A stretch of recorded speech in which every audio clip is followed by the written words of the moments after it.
The Andromeda cosmic system was a critical revelation that broke our Earth-driven perspective on the universe, uncovering that the Milky Way is only one of numerous worlds in presence. However, ongoing data from the James Webb Telescope has suspended past assumptions about the Andromeda cosmic system. What new insights has the James Webb Space Telescope provided regarding the Andromeda system, and how has this changed past assumptions about its nature and behavior? Join us as we delve into the stunning event of the James Webb Telescope shutting down and receiving disturbing signals from the Andromeda universe. But before we dive into the discoveries, we really need to set some significant context. The James Webb Space Telescope, JWST, is a space telescope designed to conduct infrared stargazing. Its high-resolution and high-sensitivity instruments allow it to see objects too old, distant, or faint for the Hubble Space Telescope. This enables investigations across many fields of space science and cosmology, like observation of the first stars, the evolution of the first galaxies, and detailed environmental characterization of potentially habitable exoplanets. The Webb was launched on December 25, 2021, on an Ariane 5 rocket from Kourou, French Guiana. In January 2022, it arrived at its target, a solar orbit close to the Sun and Earth's L2 Lagrange point, around 1.5 million kilometers, 930,000 miles, from Earth. The telescope's first image was then released to the public on July 11, 2022. The U.S. National Aeronautics and Space Administration (NASA) led the website's design and development and partnered with two main agencies, the European Space Agency, ESA, and the Canadian Space Agency, CSA. The NASA Goddard Space Flight Center, GSFC, in Maryland manages telescope development, while the Space Telescope Science Institute in Baltimore, on the Homewood campus of Johns Hopkins University, operates the Webb. The prime contractor for the project was Northrop Grumman. The telescope is named after James E. Webb, who was the administrator of NASA from 1961 to 1968 during the Mercury, Gemini, and Apollo programs. Webb's primary mirror consists of 18 hexagonal mirror segments made of gold-plated beryllium, which together make a 6.5 meter, 21 feet, diameter mirror, compared with Hubble's 2.4 meters, 7 feet and 10 inches. The Webb also has a light collecting area of around 25 square meters, which is 10 times larger than Hubble's. And unlike Hubble, which observes light in the near-ultraviolet and visible spectra from 0.1 to 0.8 micrometers and in the near-infrared from 0.8 to 2.5 micrometers, the Webb observes a wider range of frequencies. It captures light from long-wavelength visible light, red, through mid-infrared, spanning from 0.6 to 28.3 micrometers. To ensure accurate observations, the telescope must be kept very cold, under 50 Kelvin, close to minus 223 degrees Celsius or minus 370 degrees Fahrenheit, to prevent infrared light emitted by the telescope from interfering with the collected light. Its 5-layer sun shield safeguards it from heating caused by the Sun, Earth, and Moon. How then does the sheer magnitude of Webb's 6.5-meter gold-plated reflect challenge how we might interpret the universe and our place within it? And what implications does this hold for our future exploration of space? Do you think humans can effectively adapt to make it in deep space? Or would we perish in this new world? Keep watching to find out more. Initial plans for the James Webb Telescope, then named the Future Space Telescope, began in 1996. 2 concept studies were launched in 1999 for an expected launch in 2007 and a $1 billion U.S. budget. The program was plagued with massive cost overruns and delays. A significant overhaul was achieved in 2005, with construction completed in 2016, followed by years of rigorous testing, at a total cost of $10 billion U.S. Elements of the James Webb Space Telescope. The mass of the James Webb Space Telescope is about half that of the Hubble Space Telescope. Webb boasts a primary mirror made from gold-coated beryllium, measuring 6.5 meters or 21 feet in diameter, made out of 18 discrete hexagonal segments. This mirror features a polished area spanning 26.3 square meters or 283 square feet. Of this polished area, 0.9 square meters or 9.7 square feet is obscured by secondary support struts, resulting in a total collecting area of 25.4 square meters or 273 square feet.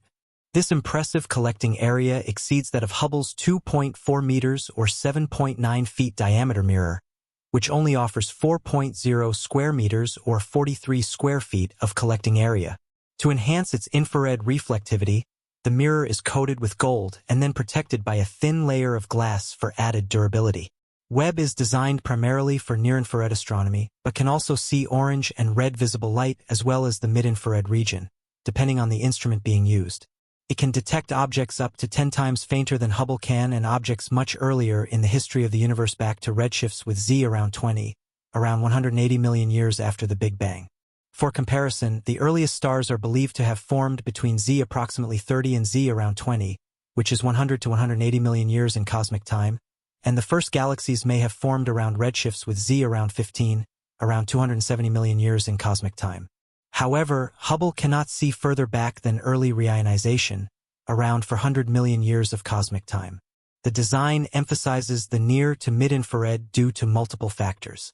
High redshift, early and distant objects have their visible emissions shifted into the infrared, and hence their light can be observed only through infrared astronomy. Infrared light passes more easily through dust clouds than visible light. Colder objects, such as debris disks and planets, emit most strongly in the infrared. These infrared bands are difficult to study from the ground by existing space telescopes like Hubble, due to Earth's atmospheric absorption or obscuration to various frequencies of electromagnetic radiation, including visible light. Ground-based telescopes must look through Earth's atmosphere, which is opaque in many infrared bands. See figure at right. Even where the atmosphere is transparent, many of the target chemical compounds, such as water, carbon dioxide, and methane, also exist in the Earth's atmosphere, vastly complicating research. The existing space telescopes aren't able to observe these specific bands because their mirrors aren't cool enough. The Hubble mirror remains at around 15 degrees Celsius, which means the telescope emits a lot of infrared radiation in those bands. Webb can also observe objects in the solar system at an angle of more than 85 degrees from the Sun and having an apparent angular rate of motion under 0.03 arcseconds per second. This includes Mars, Jupiter, Saturn, Uranus, Neptune, Pluto, their satellites and comets, asteroids and minor planets at or beyond the orbit of Mars. Webb has the near-IR and mid-IR sensitivity to be able to observe essentially all known Kuiper belt objects. Furthermore, it can observe planned and unanticipated targets within 48 hours of a decision to do so, such as supernovae and gamma-ray bursts. The secrets of the Milky Way galaxy. A little over 100 years ago, the Milky Way was often considered a band of faint, wispy lights stretching across the night sky. In ancient times, our perception of the Milky Way was limited by the technology of the time, preventing astronomers from identifying individual stars within it. People held various beliefs about the Milky Way, often viewing it as the nexus of creation where the celestial and terrestrial realms merged. However, it was Galileo Galilei, an Italian astronomer, who changed how we might interpret the Milky Way in the early 17th century. Using his pioneering telescope, he made groundbreaking observations that challenged prevailing cosmological theories. Galileo revealed that the Milky Way wasn't just a diffuse band of light but a vast assemblage of distinct stars, planets, and celestial bodies. Interestingly, the Andromeda galaxy, our closest cosmic neighbor, exists in the Milky Way's vicinity, and astronomers estimate there are approximately 100 billion galaxies within the observable universe.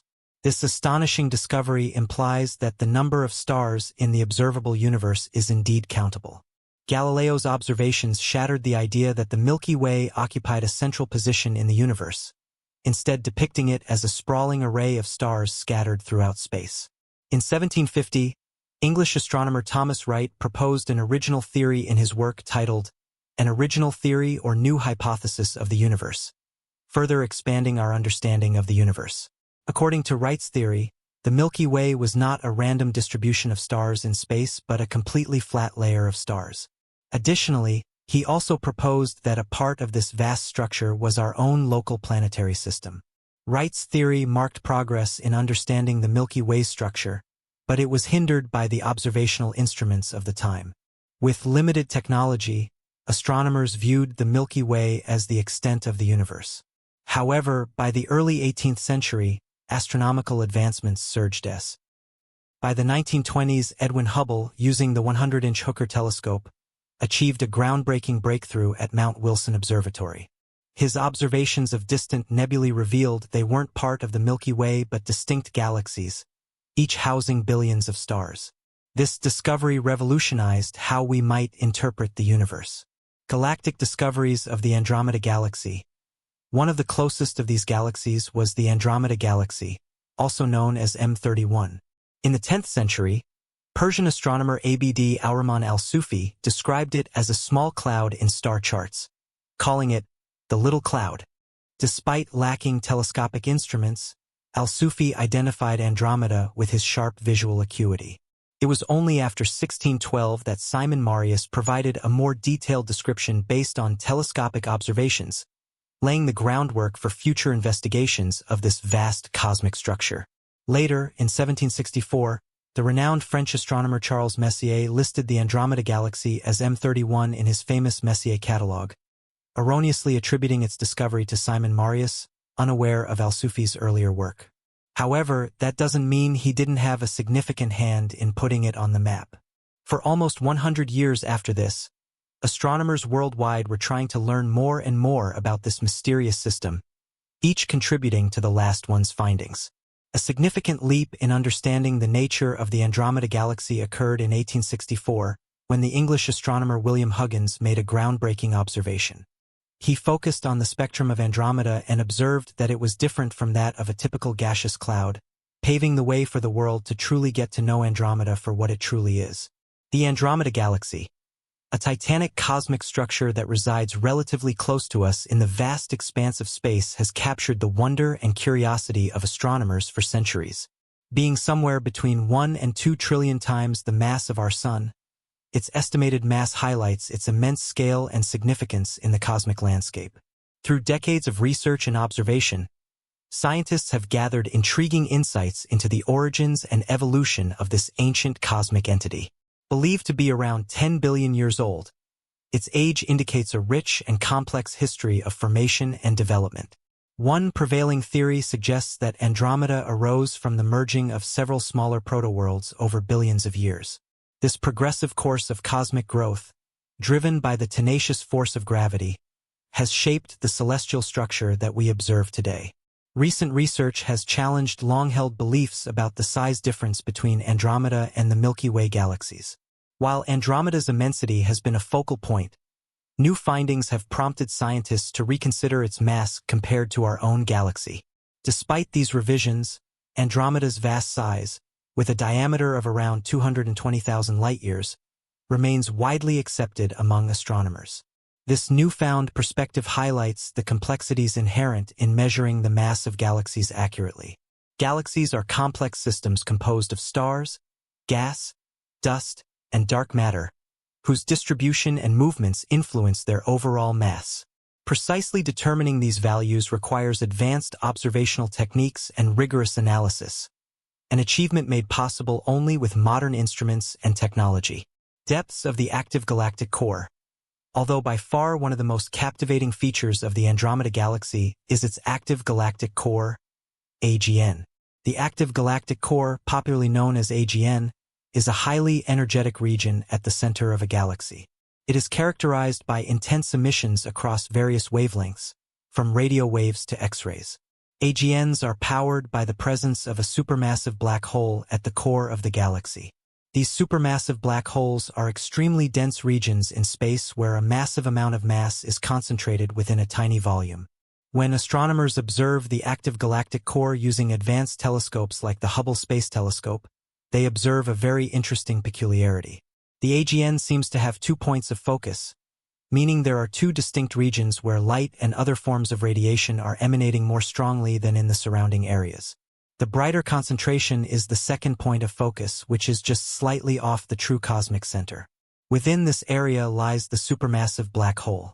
The mass of this black hole has been estimated to be between 1.1 to 2.3 multiplied by 10 to the power of 8 solar masses, which means it weighs approximately 110 to 230 million times as much as our Sun's supermassive black holes are believed to be common in the centers of galaxies, including our own Milky Way.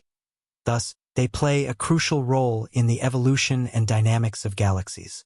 When matter, such as gases and stars, ventures too close to the gravitational behemoth that is a supermassive black hole, a fascinating cosmic dance ensues.